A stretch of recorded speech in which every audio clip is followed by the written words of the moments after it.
Olivia Kaye's fingers traced the empty canvas, her mind already envisioning the vibrant colors that would soon transform the blank space into something beautiful.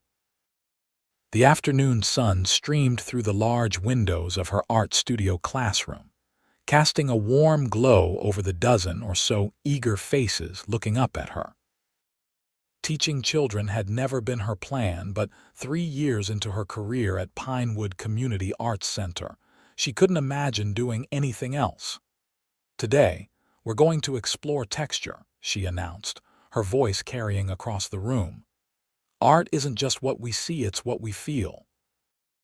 Among her students sat 10-year-old Lily, a quiet girl with dark braids and serious eyes who had joined the class 6 weeks ago.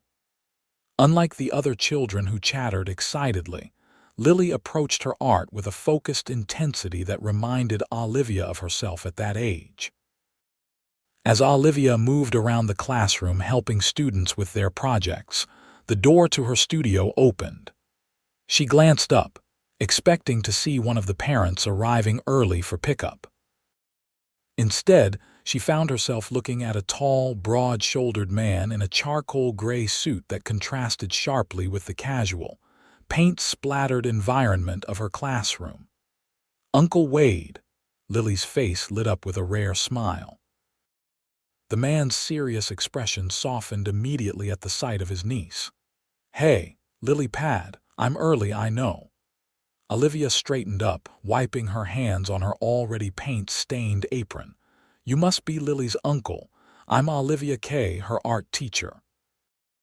Wade Lancaster extended a hand, his grip firm but not overwhelming.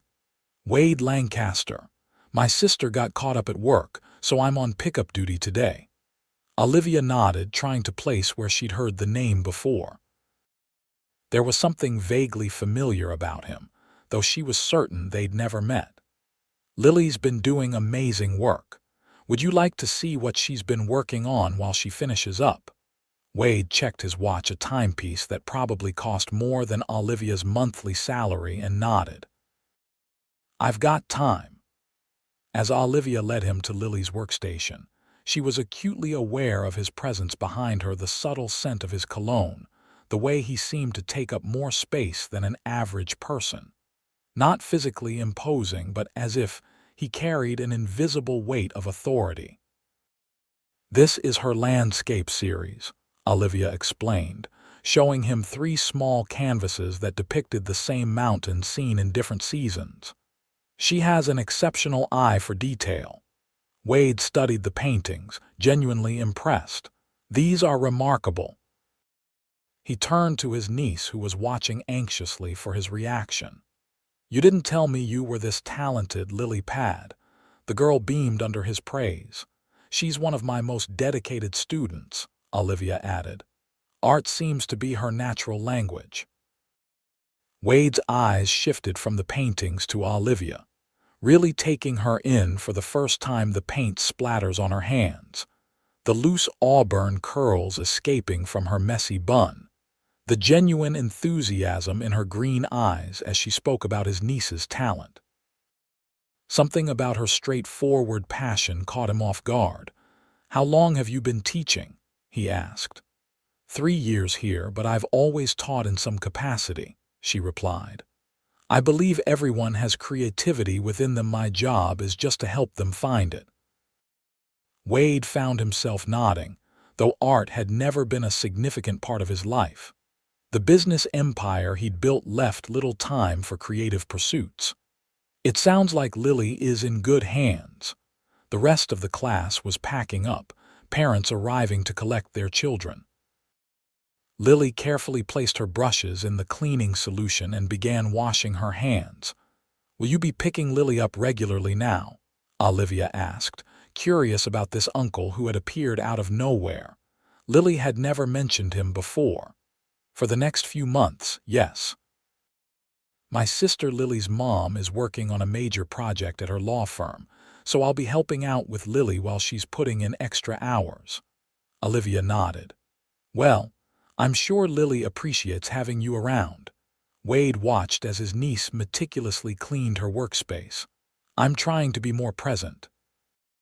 Work has kept me disconnected from family for too long. There was something in his tone that hinted at regret, making Olivia wonder what kind of work could be so consuming.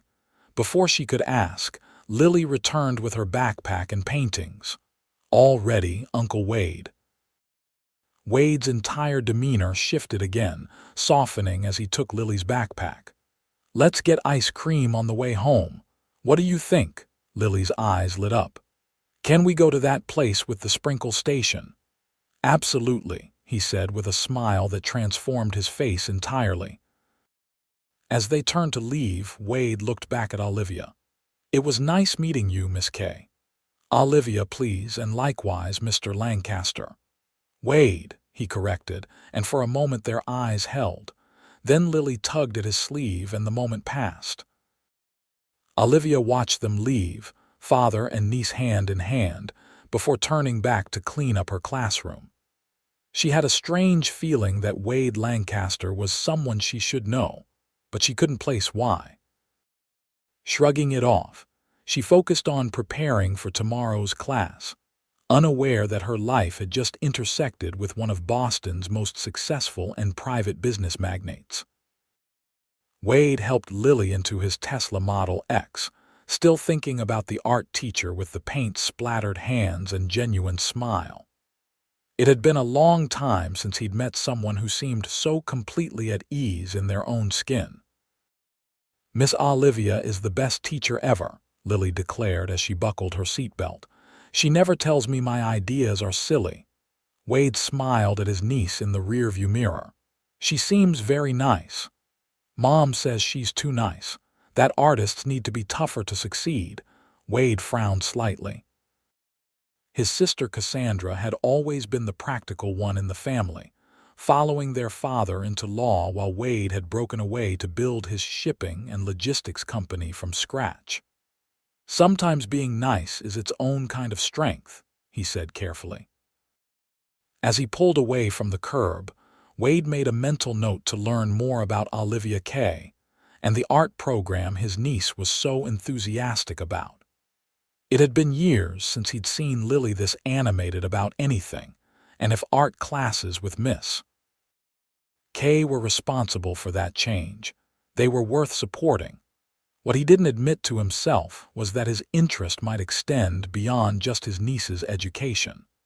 The next week found Olivia sorting through art supplies when Wade Lancaster appeared at her classroom door again. This time, he was 15 minutes early for pickup, and instead of his business suit, he wore dark jeans and a navy button-down shirt that made him look more approachable but no less imposing. Mr. Lancaster, she greeted, surprised. Lily's still working on her project. I know I'm early, he said, stepping into the room. Actually, I wanted to talk to you about the art program here. Olivia set down the brushes she'd been organizing. Oh, is everything okay with Lily's experience? More than okay. She's been sketching nonstop at home. I haven't seen her this engaged with anything in years. He paused. I was wondering if there are any additional programs she could join, or if you offer private lessons. Olivia leaned against her desk, studying him. There was something almost vulnerable in his question, as if he was navigating unfamiliar territory. We do have a weekend workshop for advanced students, but it's currently full for the semester. As for private lessons, she hesitated. I do take on a few students privately, but my schedule is pretty packed. Wade nodded, taking in the classroom with its limited supplies and worn furniture. I understand. If anything opens up, would you let me know? I'd be happy to make a donation to the center in the meantime. Something about his phrasing made Olivia curious. What exactly do you do, Mr. Lancaster? A flicker of surprise crossed his face, as if he wasn't used to people not recognizing his name. I own Lancaster Logistics. We handle international shipping and supply chain management. Olivia's eyes widened slightly. Now she placed the name Lancaster Logistics was a massive operation, and if he was the owner rather than just an employee, That sounds fascinating, she said, meaning it, and complicated. It can be. His blue eyes studied her with new interest. You really didn't know who I am? Olivia laughed. Should I have? I don't follow business news much. My world is more about cadmium yellow versus ochre debates. Wade's lips curved into a genuine smile that transformed his face, creating crinkles around his eyes. That's refreshing, actually. The classroom door burst open as several students returned from the water fountain, including Lily, who rushed over when she saw her uncle. Uncle Wade, come see what I'm making. Olivia watched as Wade allowed himself to be pulled to Lily's workstation, where a three-dimensional paper sculpture was taking shape. The tenderness with which this clearly powerful man interacted with his niece stirred something in Olivia. There was more to Wade Lancaster than met the eye. After class, as the other students filed out, Wade approached Olivia again while Lily packed her things. I have a proposition for you, he said, his voice low enough that only she could hear. If you can't fit Lily into your private lessons, perhaps we could arrange something else. What if I funded an expansion of your weekend program, enough to include more students, including Lily? Olivia blinked, caught off guard. That's generous, but I can't accept special treatment for one student based on a donation. Wade nodded as if her response confirmed something for him. I respect that. What about this? I sponsor a scholarship program that allows for 5 additional students in the weekend program, with selection based on merit and interest. Lily would apply just like anyone else. Olivia studied him, trying to understand his motivation. You do all that just so your niece can take an extra art class. His expression softened. When our parents divorced, Lily withdrew into herself. After her father moved across the country last year, it got worse. Art is the first thing that's made her come alive again. So yes, I do a lot more than fund a few scholarships to support that. His honesty disarmed her. Let me talk to the center's director.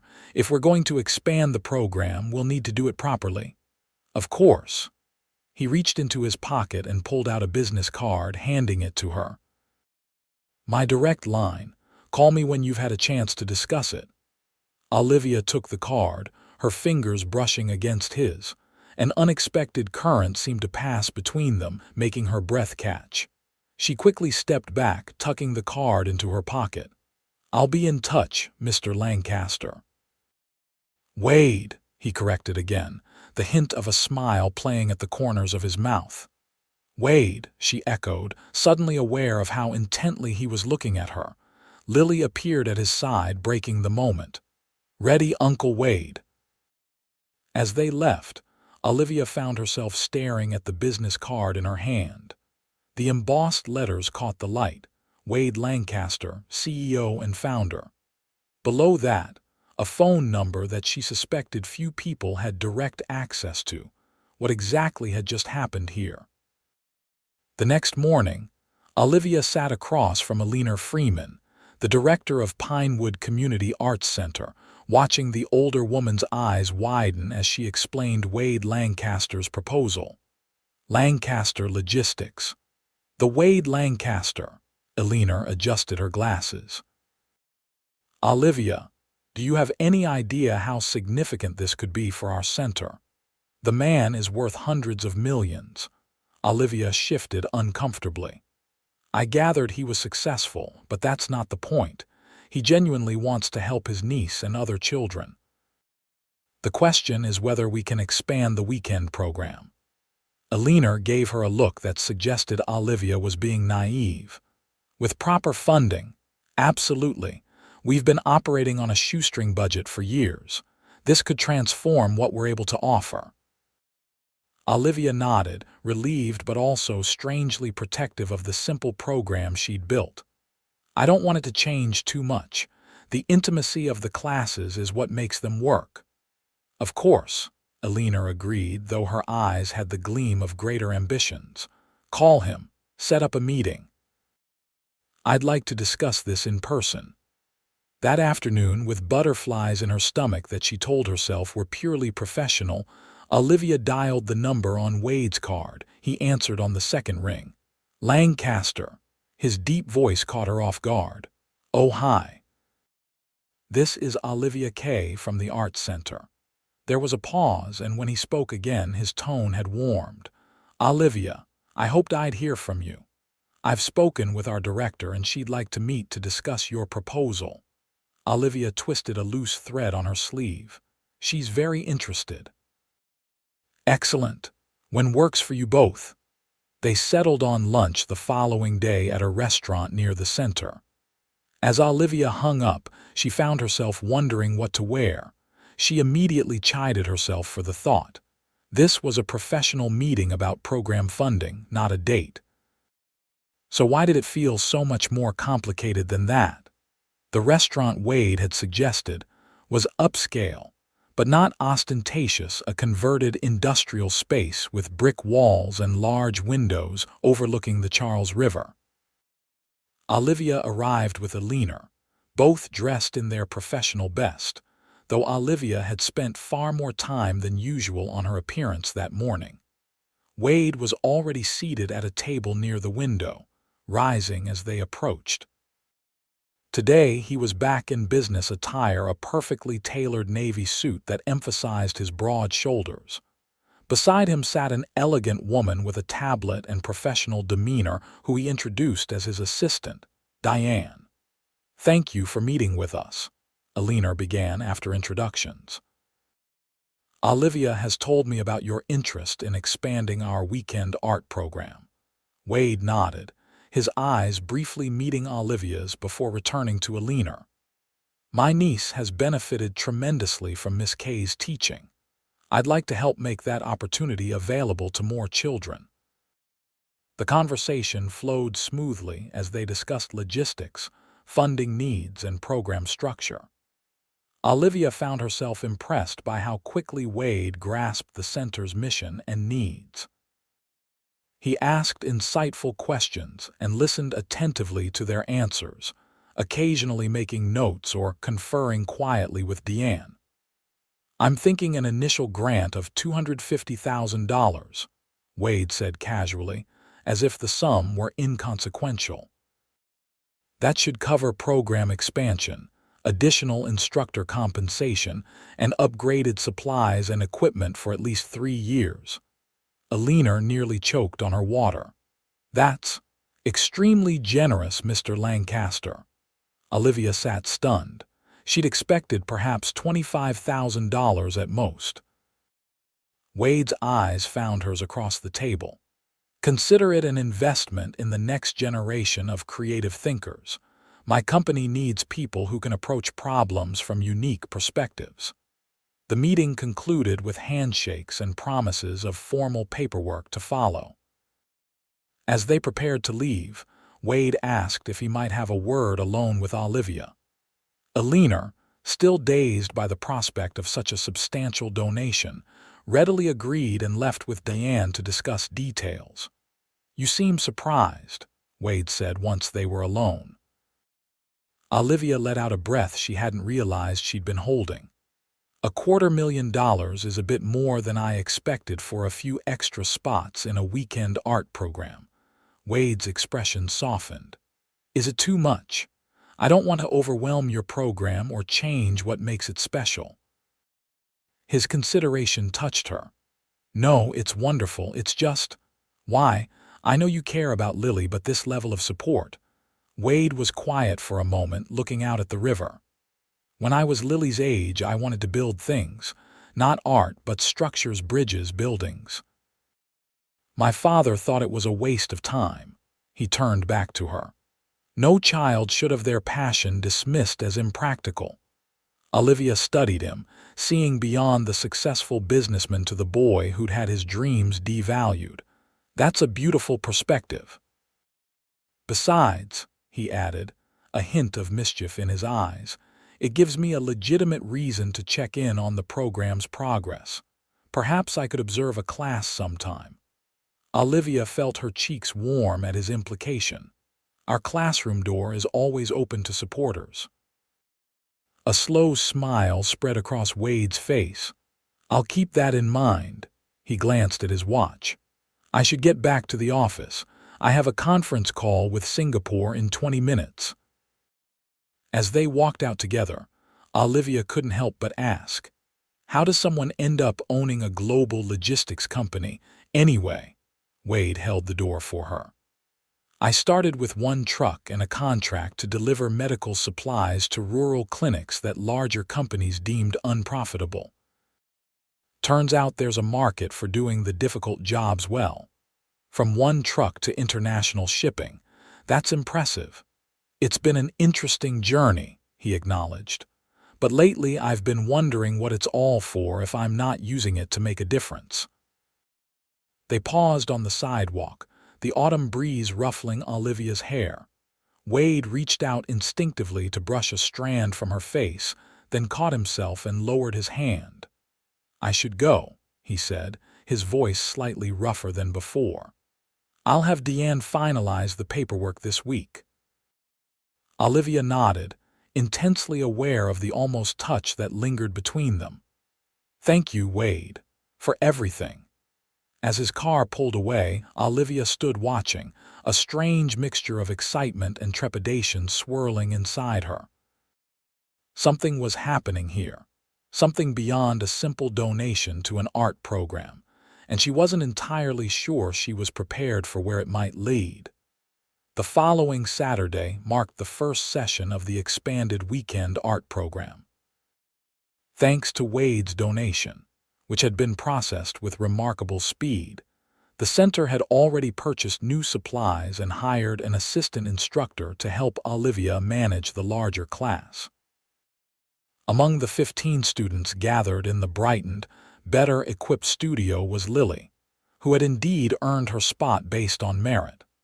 The girl practically bounced with excitement as Olivia explained the day's project, creating self-portraits using unconventional materials.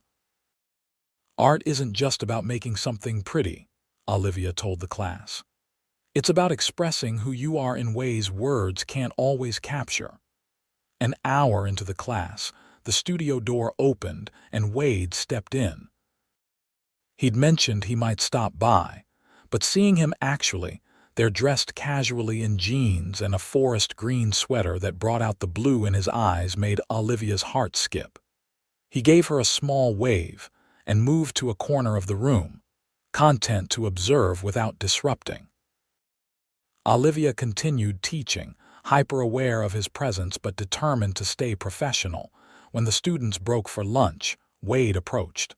"This is incredible," he said quietly. "The energy in this room, you've created something special here." Olivia smiled, pleased by his genuine appreciation. "It's the kids who bring the energy. I just provide the structure." "Don't undervalue your contribution," he said, his eyes serious. "A good leader creates an environment where others can thrive. That's rare."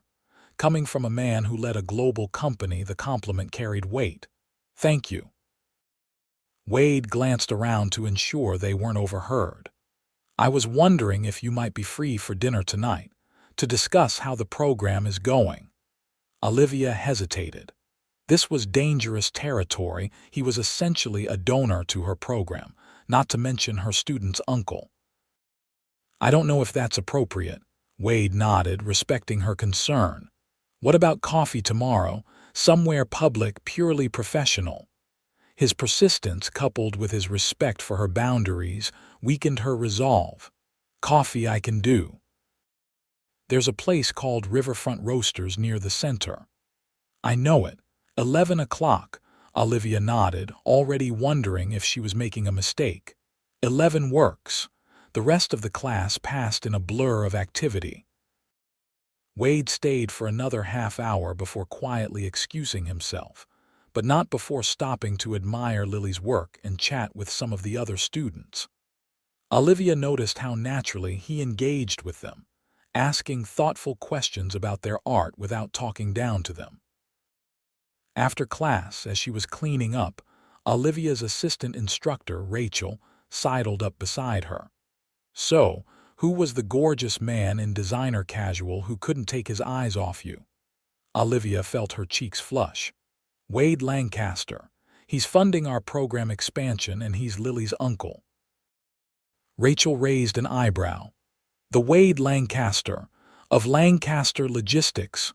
You know him? Olivia asked, surprised. Know of him. My brother works in finance and says Lancaster is legendary. Built his company from nothing, refuses to take it public despite massive offers, and is notoriously private about his personal life. Rachel gave her a meaningful look, and he was definitely interested in more than just the art program. Olivia shook her head, though her pulse quickened. It's not like that. He cares about his niece and wants to support what we're doing here. MMHMM, Rachel hummed skeptically. That's why he looked at you like you were hanging the moon and stars. Stop, Olivia protested, though a small thrill ran through her at the thought. It's complicated enough without adding that kind of speculation. But as she finished cleaning the studio, Olivia couldn't help but wonder what tomorrow's coffee meeting might bring. Riverfront Roasters was busy with its usual Sunday morning crowd when Olivia arrived at 10 minutes to 11. She changed outfits 3 times before settling on a simple teal dress that brought out the green in her eyes, paired with a denim jacket to keep it casual. She ordered a vanilla latte and found a table by the window, nervously checking her phone as she waited. At precisely 11, the door opened and Wade walked in. Unlike yesterday's casual attire, today he wore dark slacks and a light blue button-down with the sleeves rolled up, revealing strong forearms. Several women in the cafe turned to look at him, but his eyes were already scanning the room for Olivia.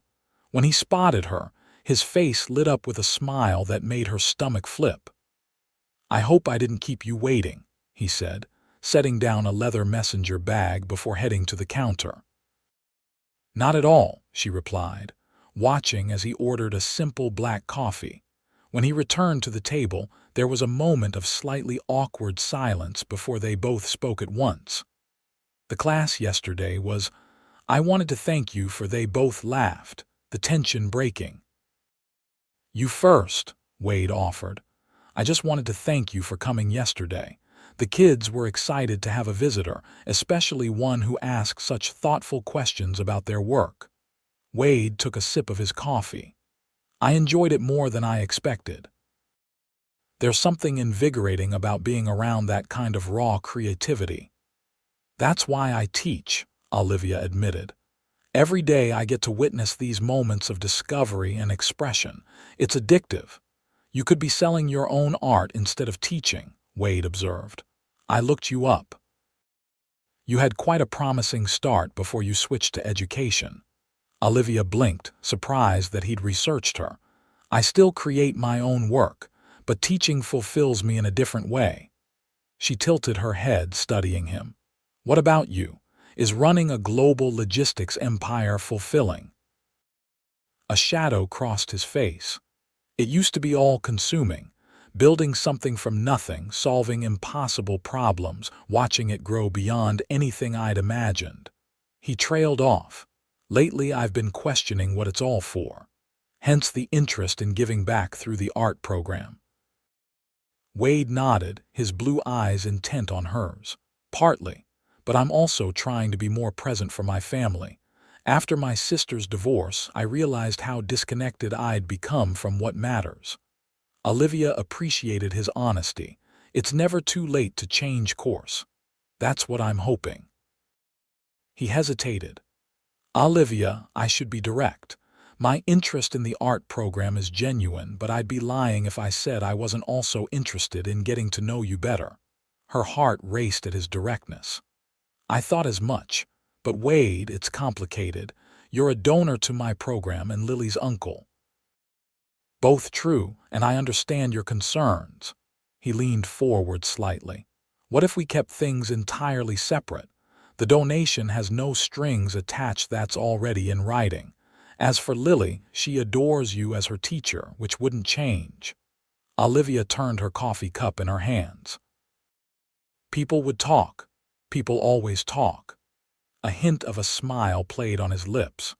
I'm not suggesting we announce anything, just that we get to know each other, away from the center, and see where it leads. The proposition was tempting, more tempting than she wanted to admit. Wade Lancaster was unlike anyone she'd ever met, powerful yet vulnerable, confident yet considerate, and the attraction between them was undeniable. One dinner, she found herself saying. No promises beyond that. The smile that spread across Wade's face was worth the risk. I can work with that. Friday.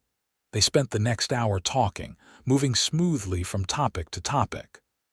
Wade told her about growing up in a family of high-achieving lawyers and the rebellion that led him to start his own business.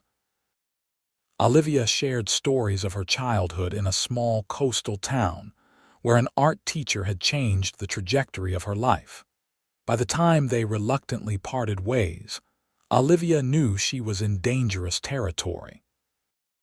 Wade Lancaster was not just handsome and successful, he was thoughtful, complex, and surprisingly easy to talk to. Friday's dinner suddenly felt both too far away and too soon. As she walked home, her phone buzzed with a text from a number she didn't recognize. "Thank you for coffee." Looking forward to Friday, Wade, Olivia smiled, saving his number before replying, "Me too. But just dinner, remember?" His response came seconds later, "Just dinner. For now." The week crawled by with agonizing slowness. Olivia threw herself into her classes, but thoughts of Wade kept intruding. When she wasn't thinking about their upcoming dinner, she was remembering the intensity in his blue eyes when he looked at her, or the way his smile transformed his entire face. Tuesday's regular class brought Lily, dropped off by her mother this time, a harried-looking woman in a power suit who barely had time for pleasantries. Olivia was both relieved and disappointed not to see Wade, though Lily mentioned casually that Uncle Wade said to tell you hello. By Friday afternoon, Olivia was a bundle of nerves. Wade had texted that morning to confirm their 7 p.m. reservation and let her know he'd pick her up at 6:30. Now, standing in front of her closet, she faced the age-old dilemma of what to wear for a first date with a millionaire CEO who had already seen her in paint-splattered work clothes. She finally settled on a simple black dress that hugged her curves without being too formal, paired with emerald earrings that had been her grandmother's. Her hair, usually confined in a practical bun for teaching, she left down, the auburn waves framing her face. At precisely 6:30, her doorbell rang. Olivia took a deep breath, grabbed her clutch, and opened the door. Wade stood there in a tailored charcoal suit with no tie, the top button of his shirt undone in a way that somehow made him look both more relaxed and more attractive. In his hand was a small, colorful gift bag. "You look beautiful," he said, his eyes taking her in with undisguised appreciation. "Thank you," she replied, suddenly shy. "You clean up pretty well yourself." He smiled, extending the gift bag. "This is for you." "Not flowers, I thought you might appreciate something different." Curious, Olivia reached into the bag and pulled out a small, exquisitely crafted glass paperweight. Inside was a swirl of colors, blues, greens, and golds that caught the light and seemed to move as she turned it. "It's stunning," she breathed. "It reminded me of your eyes," Wade said simply. "The way they change color depending on the light." The thoughtfulness of the gift touched her more than roses ever could have. "Thank you, I love it." They rode to the restaurant in Wade's car, a luxury vehicle, but not flashy. Olivia noticed he drove himself rather than employing a driver, another detail that didn't fit the typical CEO stereotype. The restaurant was an exclusive place overlooking the harbor, its entrance discreet and unmarked. Inside, They were led to a private table with a spectacular view of the water and the city lights beyond. "I hope this is okay," Wade said as they were seated. "I thought about taking you somewhere more casual, but I selfishly wanted you to myself without running into acquaintances." His honesty was refreshing. "It's perfect," Olivia assured him, "though I'm not used to quite this level of everything." She gestured to the elegant surroundings. Wade's expression grew serious. "If any of this ever makes you uncomfortable, please tell me. I don't want my lifestyle to create distance between us." The fact that he'd already considered this potential imbalance in their relationship impressed her. "I appreciate that, but tonight I'm just enjoying the view and the company." They ordered wine, and as the evening progressed, Olivia found herself relaxing completely in Wade's presence. He was an attentive listener, drawing her out about her art and her teaching philosophy, while sharing stories about the early days of building his company. "The first 5 years were brutal," he admitted. "I lived in a studio apartment with a mattress on the floor and worked 20-hour days. Everyone thought I was crazy to turn down job offers to pursue this pipe dream." "But you proved them wrong," Olivia observed. Wade shrugged. "Eventually. Though there were plenty of moments I wondered if they were right." He twirled his wine glass thoughtfully. "Success is a double-edged sword. It validates your choices but also changes how people see you and sometimes how you see yourself. Is that why you're so private? I looked you up too, you know. There's surprisingly little personal information available about the man behind Lancaster Logistics." Wade's mouth curved into a half-smile. "Guilty. I've always believed that my work should speak for itself. Plus, privacy becomes more valuable the less of it you have." Their main courses arrived: perfectly seared scallops for Olivia, steak for Wade. As they ate, the conversation turned to family. "Lily mentioned her father moved across the country," Olivia said carefully, not wanting to pry but curious about the family dynamics. Wade nodded, his expression darkening slightly. "My former brother-in-law accepted a partnership at a law firm in Seattle. The original plan was for Cassandra and Lily to follow, but then their marriage fell apart. He still sees Lily during school breaks, but it's been hard on her." "She's lucky to have you stepping in," Olivia said sincerely. "I'm trying to make up for lost time. I was so focused on building the company that I missed too many birthdays and school events." He met her eyes. "One of the many things I'm reassessing in my life lately." There was a weight to his words that suggested he was including his interest in her as part of that reassessment. The thought both thrilled and terrified her. After dinner, they declined dessert at the restaurant in favor of a walk along the harbor. The night was cool but not cold, the sky clear and scattered with stars. As they strolled, Wade hesitantly reached for her hand. Olivia intertwined her fingers with his, enjoying the warmth and strength of his grip. "This is the part where I should probably tell you I haven't dated much in the last few years," Wade confessed. "The company consumed most of my time and the women who were interested." He trailed off. "We're interested in what you could offer, not who you are," Olivia finished for him. He nodded. "Exactly, which is why it's so refreshing that you had no idea who I was when we met." Olivia laughed softly. "I still find it hard to believe you own a global shipping empire. You seem so normal."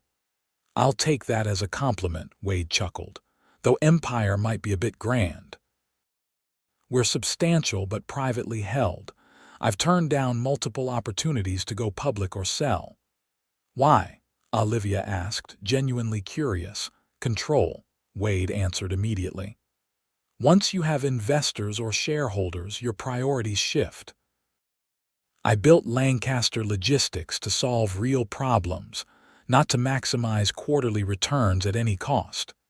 They had reached a small park with benches overlooking the water. Sitting down, they watched the lights of boats moving across the harbor. "What about you?" Wade asked. Why did you choose teaching over pursuing your own art career? Olivia considered the question. It wasn't really a choice between one or the other. I still create and occasionally show my work. But teaching, there's a magic in watching someone discover their own creative voice. Especially children. You never wanted children of your own. The question was gentle, curious rather than presumptuous. Someday, she admitted. I was engaged once, about 4 years ago, but it ended before we got to the children's stage. May I ask what happened? Olivia looked out at the water. He was also an artist, a sculptor, talented, passionate, completely committed to his art. When he got an opportunity for a 3-year residency in Berlin, he assumed I'd give up everything to follow him. She shook her head.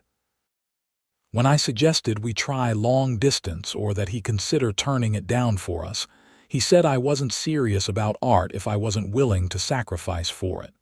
Wade frowned. That's absurd. Different artists have different paths. Teaching is a valid creative expression. His immediate defense warmed her. That's essentially what I told him. He left, I stayed, and eventually I realized we wanted fundamentally different lives.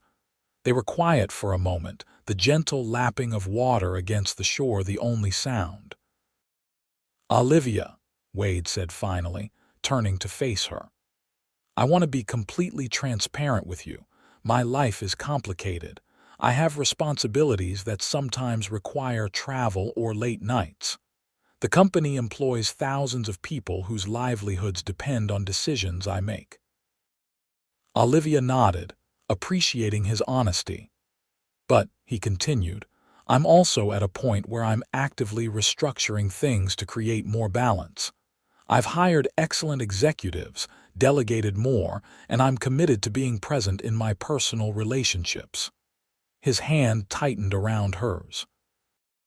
What I'm trying to say is that if we decide to pursue this, I want you to know that you won't be an afterthought or something I fit in when it's convenient.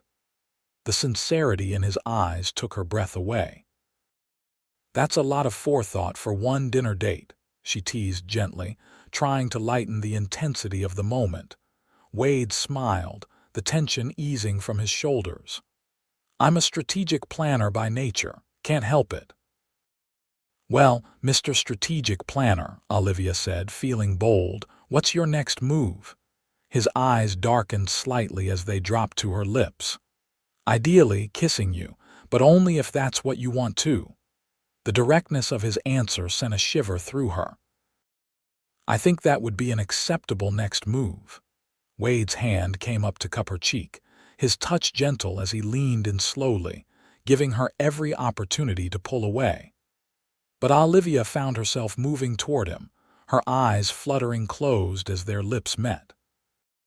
The kiss was soft at first, almost tentative, but as Olivia responded, it deepened. Wade's arm slipped around her waist, drawing her closer as her hand came to rest on his chest, feeling the strong, steady beat of his heart beneath her palm. When they finally broke apart, both slightly breathless, Wade rested his forehead against hers. That was worth waiting for, he murmured. Olivia couldn't help but smile. Definitely acceptable strategic planning. Later, as Wade drove her home, a comfortable silence settled between them. At her door, he kissed her again, a more restrained goodbye that still left her wanting more. I'd like to see you again, he said. Soon. Olivia nodded, beyond the point of pretending she wasn't equally invested. I'd like that too. I'm flying to Chicago tomorrow for meetings, but I'll be back Monday night. Tuesday dinner. Tuesday works, she agreed, already looking forward to it. As she closed the door behind him, Olivia leaned against it, trying to process everything that had happened. She just spent the evening with one of Boston's most eligible bachelors, a man whose wealth and success were nearly incomprehensible to her, and somehow, incredibly, he seemed as taken with her as she was with him. The rational part of her brain warned that this was moving quickly. that their worlds were vastly different, that complications would inevitably arise. But her heart, beating rapidly in her chest, didn't seem interested in rational arguments. Wade texted her from the airport the next morning, a simple message wishing her a good weekend, and saying he was already looking forward to Tuesday. Throughout his trip, he sent occasional messages, a photo of Chicago's skyline from his hotel room, a question about her day, a funny observation about an overly serious businessman on his flight. By the time Tuesday evening arrived, Olivia felt as if they'd been in constant conversation despite the physical distance. This time, Wade suggested a more casual dinner at a neighborhood Italian place, followed by a visit to a small gallery opening that one of his friends was hosting. The evening was relaxed and natural, as if they'd known each other for months rather than weeks. At the gallery, Olivia was in her element, discussing techniques and influences with the featured artists while Wade watched her with undisguised admiration. "You're quite impressive, you know," he said later as they shared dessert. "The way you engaged with those artists, you spoke their language, made them feel understood." Olivia smiled, pleased by his observation. Art is about communication. Being able to see what someone is trying to express, even if they can't fully articulate it themselves, that's the core of teaching too. "Is that what you see in Lily? What she's trying to express?" The question revealed his deeper concern for his niece.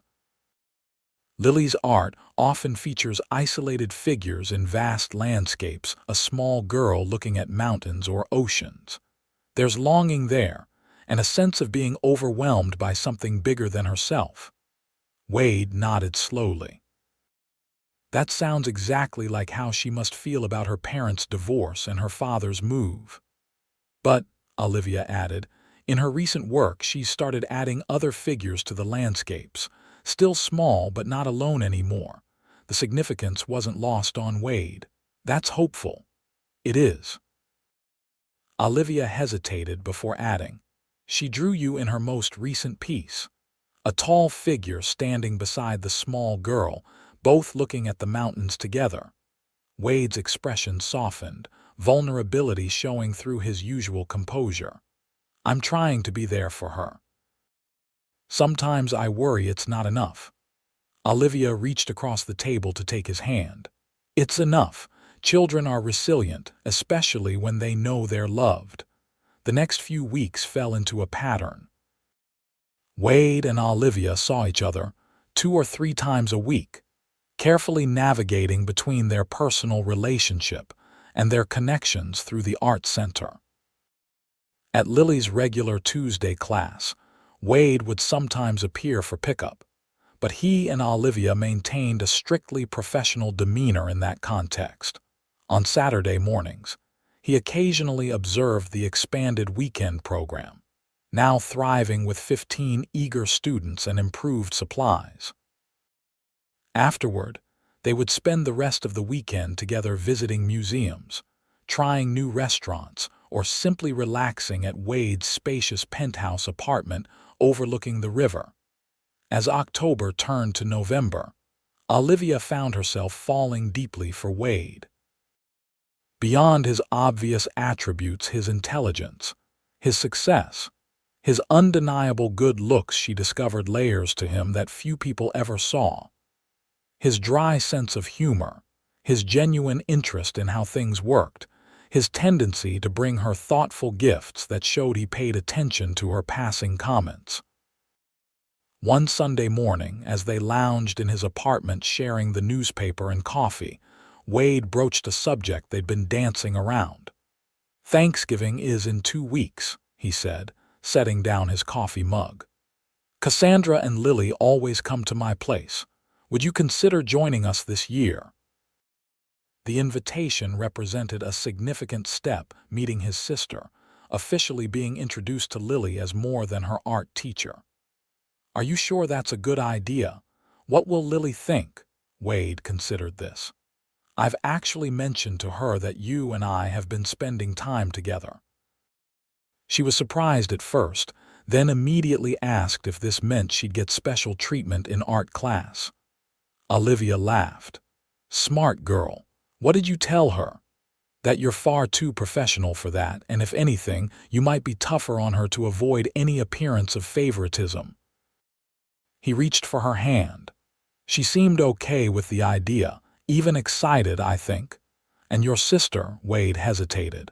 Cassandra can be intense, very focused on her career, somewhat skeptical of relationships in general since her divorce. But she respects my judgment and she'll respect you once she gets to know you. Olivia took a deep breath. Okay, Thanksgiving it is. Wade's face lit up with a smile that made her heart skip. Really, really. But I insist on bringing something. What can I contribute to dinner? Just yourself, Wade said, pulling her close for a kiss.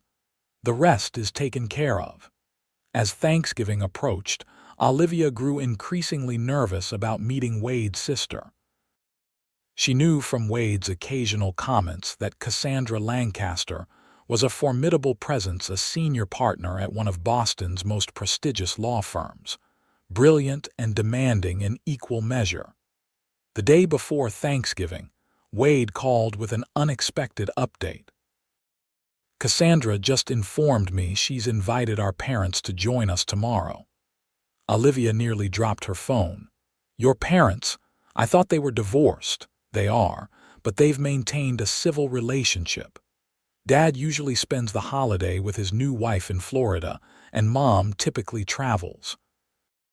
This year, apparently, they're both in town and Cassandra thought it would be efficient to have everyone together. The stress in Wade's voice was evident. Is that going to be a problem? Olivia asked carefully. Wade sighed.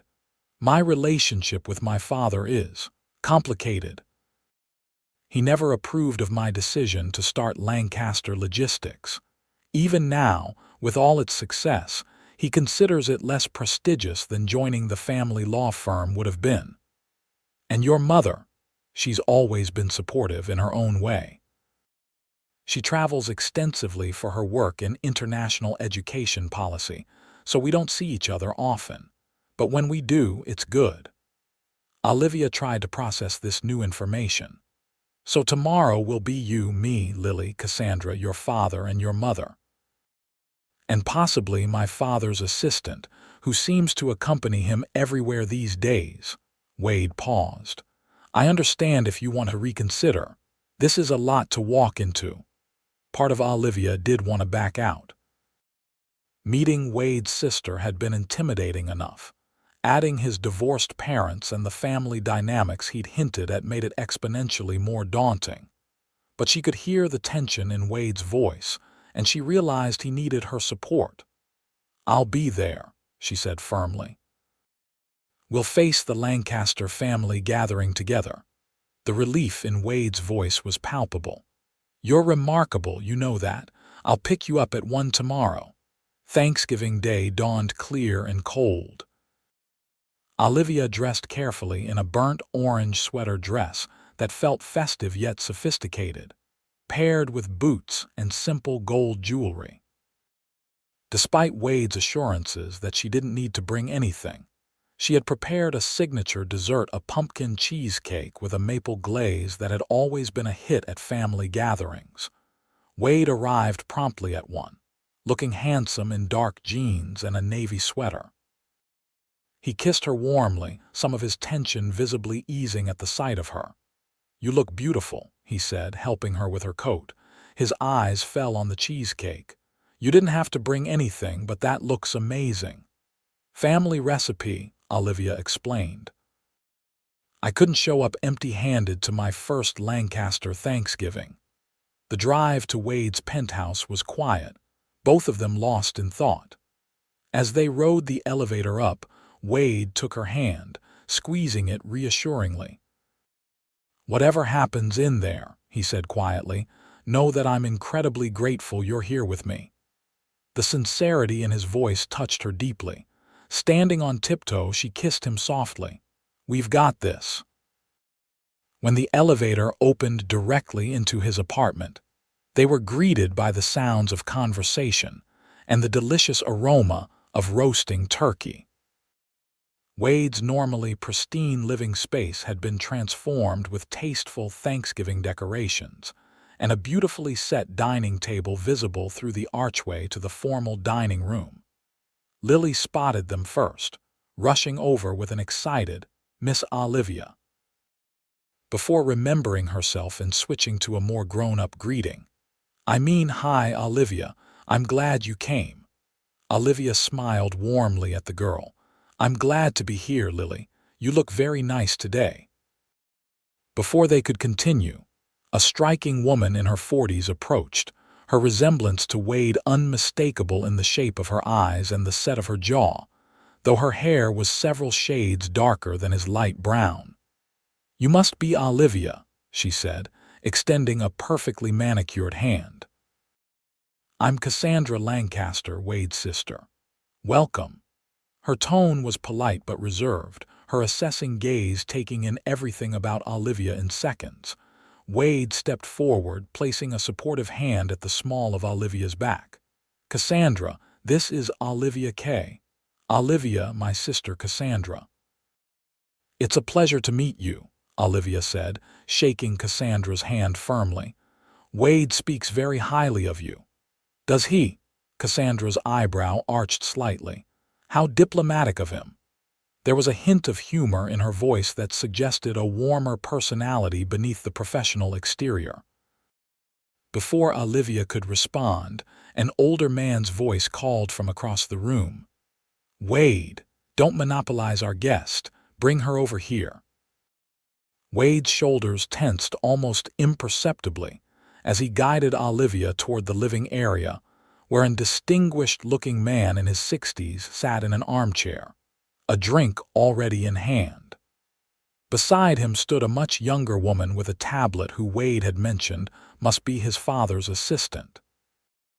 "Dad, this is Olivia Kaye.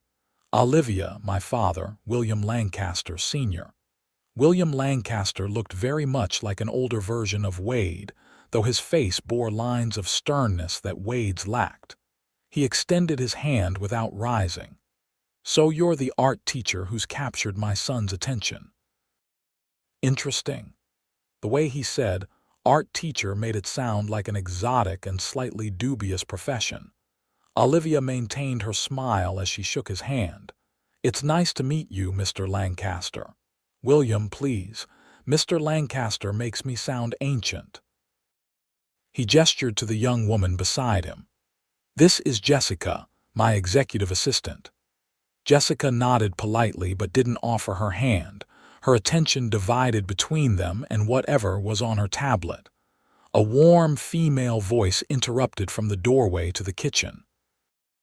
"William, stop intimidating the poor girl before she's even had a chance to take off her coat." An elegant woman in her early 60s entered the room, wiping her hands on a kitchen towel. Unlike William's cool assessment, her smile reached her eyes that were remarkably similar to Wade's. "You must be Olivia. I'm Eleanor Lancaster, Wade's mother. Pay no attention to my ex-husband's attempt at an interrogation. It's his default setting with everyone." Wade stepped forward to hug his mother. "Mom, I didn't realize you were already here. I came early to help with the turkey."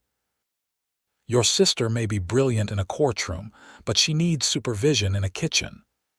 Eleanor turned back to Olivia. "It's lovely to meet you, dear. Wade has told me wonderful things about your art program." "Thank you," Olivia replied, instantly warming to Eleanor's genuine manner. "It's a pleasure to meet you too." As Wade took her coat, Olivia presented her cheesecake to Eleanor. "I hope this can find a place on the dessert table." Eleanor's face lit up. "Homemade, absolutely. Come with me to the kitchen. I want to hear all about this art program that's made such an impression on both Wade and Lily." With a reassuring glance at Wade, Olivia followed Eleanor into the kitchen, grateful for the momentary reprieve from William's scrutiny. In the kitchen, Cassandra was checking the turkey while a uniformed caterer was arranging appetizers on platters. "Your father is being particularly charming today," Alina remarked to Cassandra with gentle sarcasm. Cassandra rolled her eyes. "When is he not? At least he saved the lecture about Wade's wasted potential for after appetizers this year." Olivia's eyes widened at this frank discussion in front of her. Alina noticed and patted her arm reassuringly. "Don't worry, dear. The Lancaster family holiday gatherings always include a healthy dose of unvarnished opinions. It's how we communicate. Or fail to," Cassandra added, closing the oven door. "Olivia, would you like wine? I have a feeling you'll need it." As the afternoon progressed, Olivia began to understand the complex dynamics of the Lancaster family. William clearly valued status, achievement, and traditional success, constantly referring to his law firm's latest high-profile case, or asking pointed questions about Lancaster Logistics' growth strategy. Alina was warmer, more people-focused, interested in Olivia's teaching philosophy and the impact of art on children's development. Cassandra occupied a middle ground between her parents' ambitious and driven like her father, but with her mother's emotional intelligence. She clearly adored her daughter Lily, though her demanding career meant she often relied on Wade or Nanas for support. Throughout dinner, Wade remained at Olivia's side, occasionally squeezing her hand under the table when his father's questions became particularly probing. By the time they reached dessert, including Olivia's cheesecake, which received universal praise, she felt she'd passed some unspoken test. As coffee was served, William turned his attention fully to Olivia. "So, Miss Kaye, Wade tells me you were quite an accomplished artist yourself before turning to teaching. Why the change?" The directness of the question silenced other conversations around the table. Olivia took a deep breath, aware that her answer mattered. "I believe art exists to communicate, to connect people to emotions and ideas they might not otherwise access," she said carefully. "I found that teaching allows me to facilitate that connection for others, especially children who are still discovering their own voices. My personal artwork continues, but teaching multiplies its impact." William studied her, his expression unreadable. "An interesting perspective. Most people would consider a successful solo career the higher achievement." "Dad," Wade warned, his voice taking on an edge. "It's all right," Olivia said, touching Wade's arm. She met William's gaze steadily.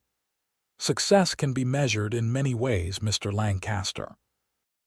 For me, seeing a child discover their creative voice and watching that confidence extend to other areas of their life, that's a form of success that feels more meaningful than seeing my name on a gallery wall." Alina smiled approvingly. "Well said." William leaned back, a glimmer of respect in his eyes. "You remind me of Wade when he insisted on starting that trucking company instead of joining the firm. Equally stubborn about defining success on your own terms." "And equally right, as it turned out," Alina pointed out. Lancaster Logistics employs thousands of people and solves real-world problems, just as Olivia's teaching touches countless young lives. William waved a hand dismissively, but Olivia caught the hint of pride that flashed across his face when Alina mentioned the company's achievements. His criticism, she realized, masked a complicated mixture of disappointment that Wade hadn't followed his path and grudging admiration for what he'd built instead. The evening wound down with Lily showing Olivia her latest art project, a Thanksgiving-themed collage she'd created at school while the adults moved to the living room for after-dinner drinks. When Cassandra announced it was time for her and Lily to head home, the little girl hugged Olivia tightly. "I'm glad you came," Lily whispered. "Uncle Wade smiles more when you're around." The simple observation touched Olivia deeply. "I'm glad I came too," she whispered back, William and Jessica departed next, William shaking Olivia's hand with what seemed like genuine respect. "You held your ground admirably tonight. I look forward to seeing more of you, Miss Kaye." Coming from him, it felt like high praise. Eleanor lingered, helping Wade and Olivia clean up despite the caterers having handled most of it. As they worked, Eleanor shared stories from Wade's childhood, his determination to build the perfect paper airplane, his habit of disassembling household appliances to see how they worked. He was always solving problems, even then, she said fondly, always figuring out better ways to do things. When Eleanor finally left, Wade closed the door behind her with a sigh of relief. "You survived your first Lancaster family Thanksgiving. How do you feel?" Olivia kicked off her boots and collapsed onto his sofa. "Exhausted but victorious. Your father is a challenge," Wade suggested, sitting beside her and pulling her feet into his lap. "I was going to say intimidating, but challenge works too." Olivia leaned her head back. "Your mother is wonderful, though. And I can see where you get your strategic thinking from. Cassandra analyzes everything just like you do." Wade began massaging her feet, his strong fingers working out the tension.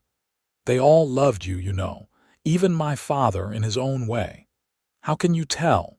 Olivia asked skeptically. "He asked actual questions about your work instead of making dismissive comments. For him, that's practically a standing ovation." Olivia laughed. "Well, when you put it that way." Wade's expression grew more serious. "Thank you for today, for facing my complicated family and holding your own. It meant a lot to me." The sincerity in his voice made her heart swell. "Thank you for wanting me there." Wade's hands stilled on her feet, his eyes meeting hers with an intensity that took her breath away. "Olivia, I more than want you there. He hesitated as if gathering courage. "I'm falling in love with you." The words hung in the air between them, honest and vulnerable. Olivia felt a surge of emotion so powerful it nearly overwhelmed her. Rising to her knees on the couch, she moved closer to him, taking his face in her hands. "I'm falling in love with you too," she whispered. The kiss that followed was different from their previous ones, deeper, more certain, filled with the promise of a future neither had anticipated when they first met in her art classroom just months ago. Later, as they lay together on the couch watching the city lights twinkle across the river, Wade's arms wrapped securely around her, Olivia marveled at how quickly and unexpectedly her life had changed. From teaching art to a quiet girl with serious eyes, she'd somehow found herself falling in love with the girl's uncle, a man whose wealth and success were matched only by his kindness, his integrity, and his capacity for love. "What are you thinking?" Wade murmured against her hair. Olivia smiled, snuggling closer into his embrace. "I'm thinking that sometimes the most beautiful creations are the ones we never planned." Wade's arms tightened around her. "I couldn't agree more." As December arrived, bringing with it the first snowfall and holiday preparations, Wade and Olivia's relationship deepened. They were still careful to maintain professional boundaries at the art center, but outside those walls, they were increasingly inseparable. Wade invited Olivia to Lancaster Logistics' Holiday Charity Gala, an annual event that raised millions for children's education initiatives. It would be their first official public appearance as a couple, and Olivia found herself both excited and nervous. "Everyone will be watching," she said as they discussed it over dinner at her apartment. "What will they think when they see you with an art teacher instead of, I don't know, a socialite or business executive?" Wade set down his fork, his expression serious. "First of all, you're not just an art teacher. You're a talented artist, an inspired educator, and the woman I love." The words, now spoken freely between them, still sent a thrill through her. "Second, Anyone whose opinion matters will be delighted to see me with someone genuine who makes me happy." Olivia smiled, reassured but still anxious. "I don't have anything to wear to something like this." "That," Wade said with a grin, "is easily solved. Consider it an early Christmas present." The following Saturday, Wade arranged for a private shopping appointment at one of Boston's most exclusive boutiques. Despite Olivia's initial protests that it was too extravagant, she found herself enjoying the experience as she tried on evening gowns she'd never have considered before. In the end, she selected a deep emerald gown that complemented her auburn hair and fair skin. When she emerged from the dressing room in it, Wade's expression of awe was all the confirmation she needed that it was the right choice. "You are breathtaking," he said simply. The night of the gala arrived with swirling snow and twinkling lights throughout the city. Wade's driver picked Olivia up in a sleek black car, delivering her to Wade's apartment where they would depart together for the event. When she stepped off the elevator into his penthouse, Wade was waiting in a perfectly tailored tuxedo that made her breath catch. His reaction to her in the emerald gown was equally appreciative, his eyes darkening as he took in the way it hugged her curves before flowing elegantly to the floor. "I'm going to have a hard time focusing on my speech tonight," he murmured, drawing her into his arms for a kiss. Olivia laughed against his lips. "Be careful with my makeup. It took forever." "Worth every minute," he assured her, reluctantly releasing her. "I have something for you." He produced a velvet box from his pocket. Opening it revealed a delicate necklace, a teardrop emerald surrounded by tiny diamonds on a platinum chain. "Wade," Olivia breathed. "It's too much." "It's exactly right," he countered, removing it from the box. "May I?" She turned, lifting her hair as he fastened the necklace around her throat. The pendant nestled perfectly at her collarbone, catching the light with every breath. "Perfect," Wade said softly, pressing a kiss to the nape of her neck. The gala was held at Boston's Grand Plaza Hotel, its ballroom transformed into a winter wonderland of silver and blue. As they entered, Olivia was acutely aware of the curious glances directed their way. Lancaster Logistics, famously private CEO with an unknown woman on his arm, was clearly noteworthy. Wade kept his hand at the small of her back, a reassuring presence as he introduced her to business associates, city officials, and charity partners. To her surprise, Olivia found herself handling the interactions with ease. Her years of teaching had made her adept at connecting with diverse personalities, and her genuine interest in the charity's educational mission gave her common ground with many of the attendees. During dinner, Wade was seated at the head table due to his role as the event's primary sponsor. Olivia sat beside him, increasingly comfortable in this rarefied world.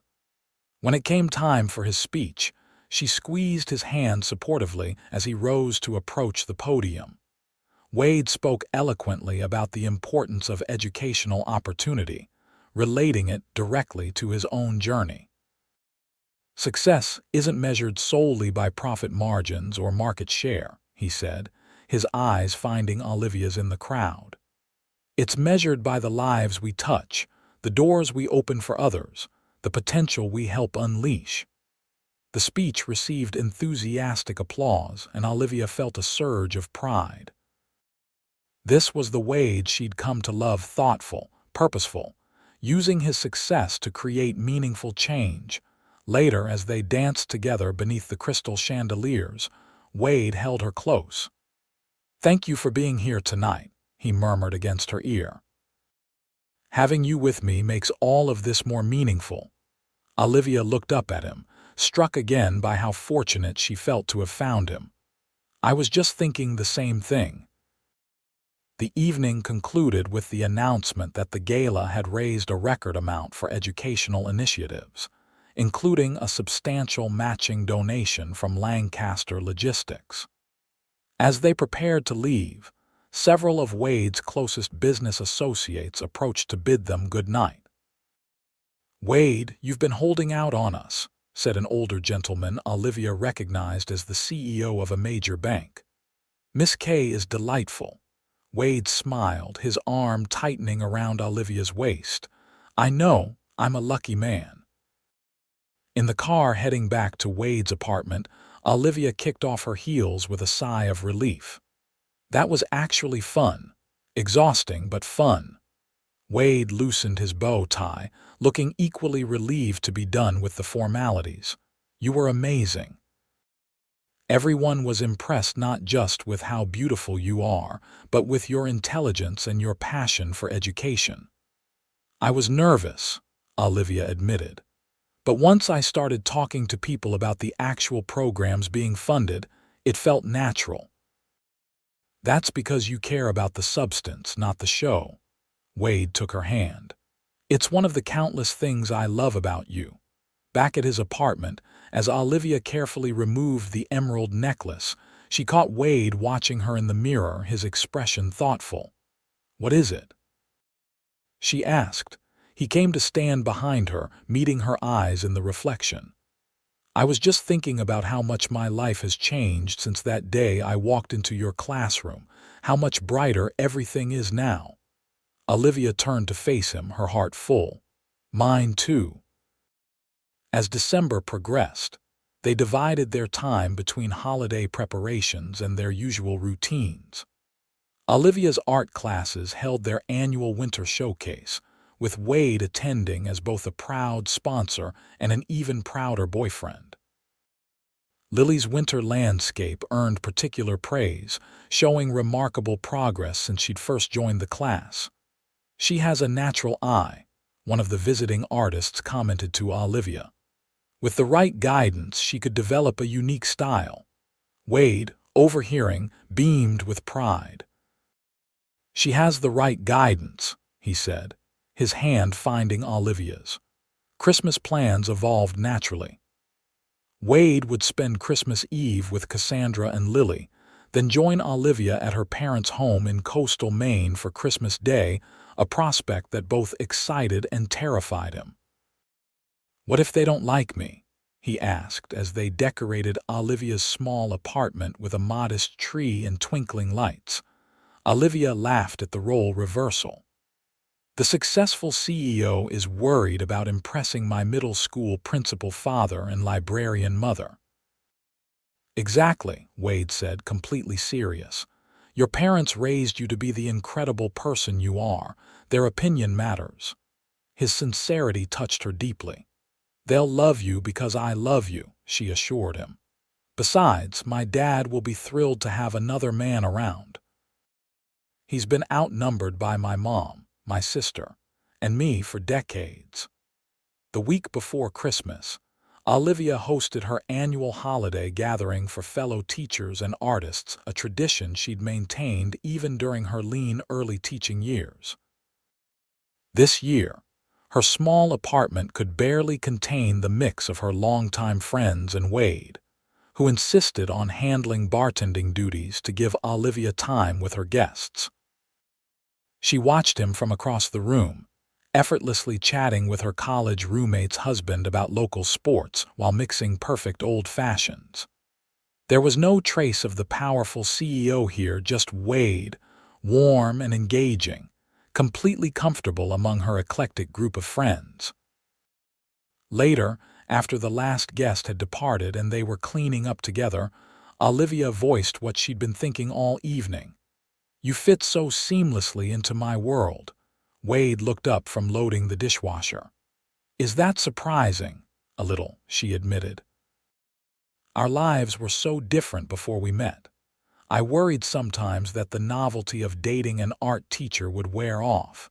Wade straightened, his expression serious. "Olivia, I'm not with you because you're different from the people in my usual circles. I'm with you because you're passionate, genuine, kind, talented." He crossed to her, taking her soapy hands in his. The fact that you're an art teacher is part of who you are, but it's not why I love you." Olivia squeezed his hands, leaving soap bubbles on his sleeves. "I know that now. I love how we've created something that isn't your world or my world, but ours." Christmas Eve brought a light snowfall that blanketed Boston in white. Wade spent the morning with Cassandra and Lily, exchanging gifts and enjoying their family traditions. In the afternoon, he picked up Olivia to drive to Maine, where her parents were expecting them for dinner, and an overnight stay before Christmas Day celebrations. The drive north was peaceful, holiday music playing softly as they left the city behind for snow-covered countryside. Olivia directed Wade through increasingly smaller towns until they reached the coastal community where she'd grown up. "It's beautiful," Wade said as they drove along the shoreline, the late afternoon sun casting golden light across the snow-covered beaches. "Wait until you see it in summer," Olivia replied, then caught herself. "I mean, I'd love to see it in every season," Wade said softly, reaching for her hand. The Kaye family home was a charming colonial set back from the road, with smoke curling from the chimney and Christmas lights twinkling along the porch. As they pulled into the driveway, the front door opened to reveal Olivia's parents, her father tall and lean with Olivia's same auburn hair now streaked with gray, her mother shorter with a warm smile and an apron dusted with flour. "Ready to meet the Kays?" Olivia asked, a teasing glint in her eye. Wade took a deep breath, suddenly as nervous as a teenager meeting his girlfriend's parents for the first time. "Ready as I'll ever be." Olivia's parents welcomed them with warm hugs and exclamations about the snow and the traffic. Inside, the house was exactly as Wade had imagined from Olivia's descriptions, cozy and lived in, with bookshelves lining the walls and art, much of it Olivia's, displayed throughout. "So you're the man who's been making our Livy smile so much these past few months," Olivia's father said as they settled in the living room with mugs of hot cider. "I certainly try to, sir," Wade replied, feeling uncharacteristically formal. "Robert, please." "Sir makes me feel like I'm back in the principal's office giving detention." Olivia's mother, Margaret, brought out a plate of Christmas cookies. "Olivia tells us you have a shipping company, logistics and supply chain management." Wade nodded. "We handle international shipping and distribution for a range of industries." "Fascinating," Robert said, and to Wade's surprise, he seemed to genuinely mean it. "How did you get into that line of work?" As Wade explained the origins of Lancaster logistics, he felt himself relaxing. The Kays asked thoughtful questions without the underlying judgment he often encountered in business circles. They seemed genuinely interested in understanding his work and his path, rather than assessing its status or profitability. Dinner was a casual but delicious affair. Margaret's famous lasagna, garlic bread, and a Caesar salad, with homemade apple pie for dessert. The conversation flowed easily, covering everything from Olivia's childhood, complete with embarrassing stories that made her groan and Wade chuckle, to current events and local happenings. After dinner, as Margaret and Olivia cleared the table, Robert invited Wade to join him in his study for the good scotch. Olivia gave Wade a reassuring smile as he followed her father down the hall. The study was a warm, book-lined room with a small fireplace and comfortable leather chairs. Robert poured them each 2 fingers of scotch and settled into one of the chairs, gesturing for Wade to take the other. "I won't give you the cliched 'what are your intentions' speech," Robert said after they'd each taken a sip. "Olivia is a grown woman who makes her own choices, and she's chosen you." Wade nodded, appreciating the respect Robert showed for his daughter's autonomy. "But," Robert continued, his expression growing more serious, "I will say this. Olivia has always led with her heart. It's what makes her an extraordinary teacher and artist, but it also means she gives herself completely when she loves someone. I know, Wade said quietly, and I don't take that lightly. Robert studied him over the rim of his glass. Your world is very different from hers. I imagine there are pressures and expectations that come with your position. There are, Wade acknowledged. But Olivia has shown me that some of those pressures aren't as important as I once thought they were. She's helped me reevaluate what really matters. A smile spread slowly across Robert's face. That sounds like my daughter. He leaned forward slightly. She says you've been supportive of her teaching, that you understand it's her calling. It is, Wade agreed. The way she connects with those kids helps them find their voices. It's remarkable. I'd never ask her to give that up. Robert nodded, seeming satisfied. That's good to hear. He raised his glass slightly, to finding what matters. Wade clinked his glass against Robert's, to what matters. When they rejoined Olivia and Margaret in the living room, Olivia shot Wade a questioning look. He gave her a subtle nod and a smile, letting her know all was well. The rest of the evening was spent decorating the last few cookies for Santa, a tradition Margaret insisted on maintaining even with grown children, and sharing stories by the fireplace. Olivia's sister called from California, where she was spending the holiday with her husband's family, and they all took turns talking to her on speakerphone. Later, as they prepared for bed in Olivia's childhood bedroom, Margaret had winked and mentioned that they were all adults here. Wade pulled Olivia into his arms. Your family is wonderful, he said sincerely. Now I understand where you get your warmth, your creativity, your way of making everyone feel valued. Olivia smiled up at him, her heart full. They like you too, I can tell. Even your father, Wade asked, only half joking, especially my father. He doesn't break out the good scotch for just anyone. She laid her head against his chest, listening to the steady beat of his heart. This is nice, bringing our worlds together. Wade tightened his arms around her. It's more than nice, it feels right.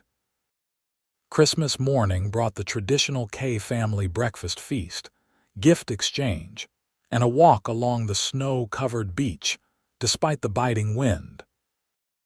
Wade found himself fully embraced as part of the family, with handmade gifts from Margaret, a knitted scarf in deep blue to match your eyes, and a rare first-edition business book from Robert that showed how thoughtfully they'd considered what might please him. His own gifts to them, a sophisticated digital catalog system for Margaret's library, and a pair of tickets to a Boston Symphony performance for both of them, were received with genuine appreciation. For Olivia, he'd found a set of rare pigments from a specialized art supplier in Italy. Their vibrant colors unlike anything available in standard stores.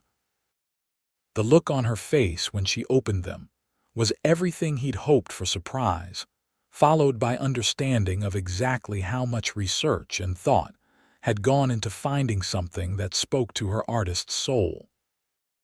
These are incredible, she breathed, her fingers hovering over the jewel-toned powders.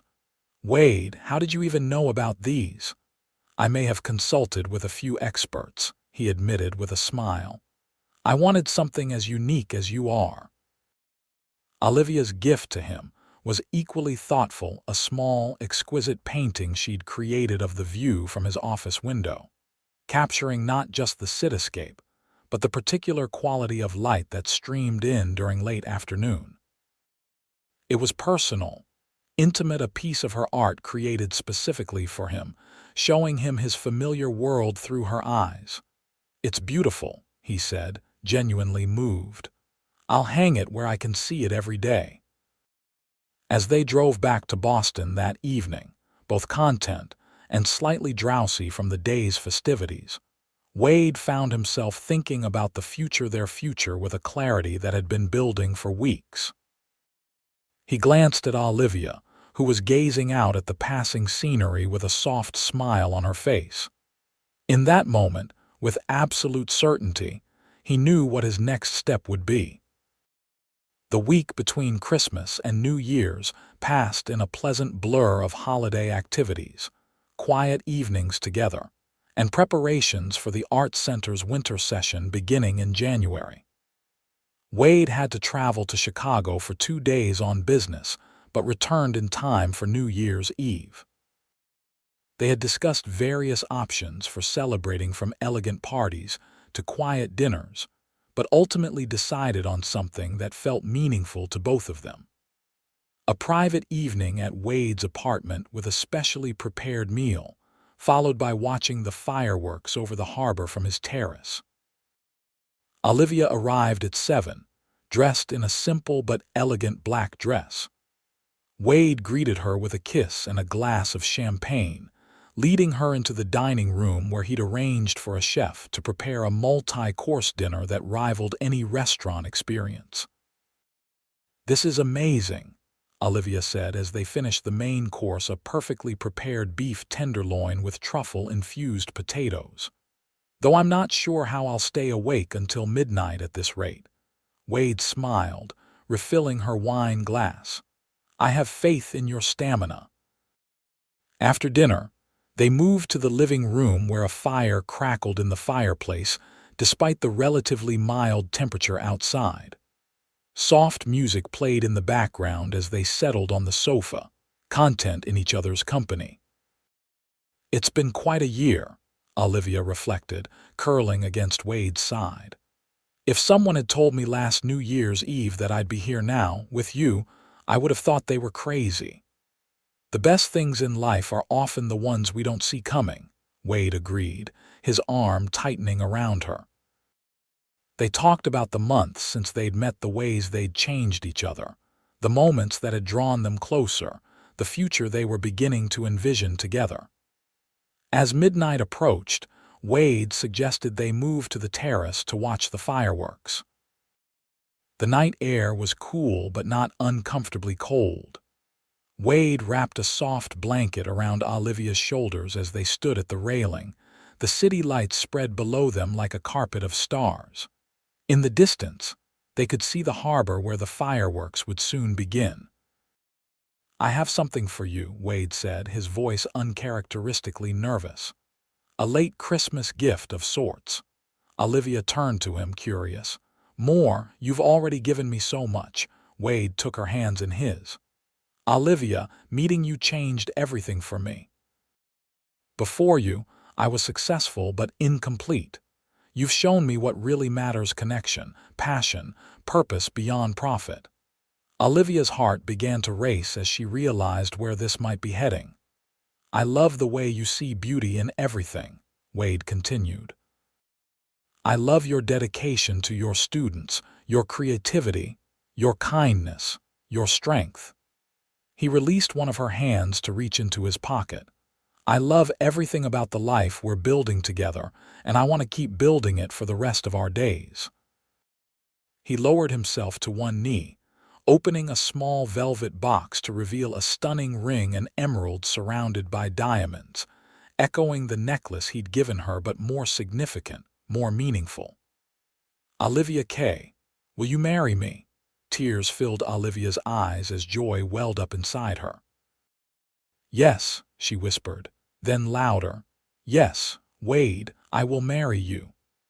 As he slipped the ring onto her finger, the first fireworks burst over the harbor, illuminating the night sky with brilliant color.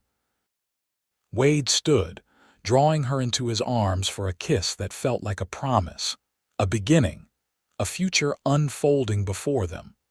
Later, wrapped in each other's arms as the last of the fireworks faded and a new year began, Olivia gazed at her ring catching the light. From art teacher to fiancé of Wade Lancaster. "Life really is unpredictable," Wade smiled, pressing a kiss to her temple. "The best kind of unpredictable. I walked into that art classroom looking for my niece and found my future instead." "I'm glad you did," Olivia murmured, thinking of the serious man in the expensive suit who had first appeared in her doorway. Who could have predicted that day would change both their lives forever? "So," Wade said, his voice playful, "think Lily will be excited to be our flower girl?" Olivia laughed, picturing the little girl's reaction. "I think she'll be thrilled that her art teacher is going to be her aunt." As they planned their future together, a spring wedding, a honeymoon in Italy, a life that balanced both their worlds, Olivia reflected on the unexpected journey that had brought them here. From a simple art class that a millionaire's niece attended to a love that would last a lifetime, their story was proof that the most beautiful masterpieces often begin with a single, unexpected brushstroke.